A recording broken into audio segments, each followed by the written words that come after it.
And then a self-managed super fund. So just touching on self-managed super funds, you probably need about $250,000 to make them cost efficient.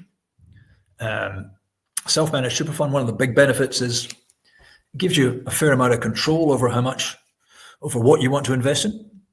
And it also offers you some flexibility in estate planning. You can, to some extent, pass on some of your superannuation balances to your children, not without tax, but there's some benefits in how you pass it on. And at the moment, there's no inheritance taxes within Australia, so there's no impost on passing money on to your children. And also, you can withdraw money in lump sums after a certain age, after 65, and pass on certain amounts of money to your children on that basis. The downsides to self-managed super funds, there are extra costs in running a self-managed super fund. You do have to have an audit. You do need an administrator. There's certain other, the ATO tax office has a levy on super funds to help manage their supervision process.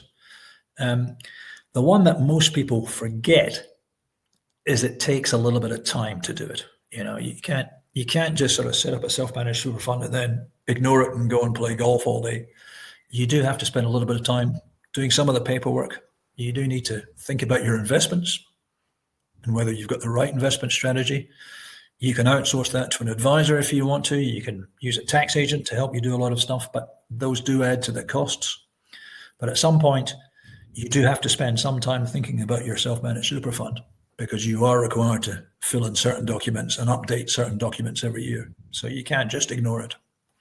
Whereas with a public offer super fund, they tend to do everything for you. And you can sort of set up your income streams. You can set up everything with relatively little time and effort on your part.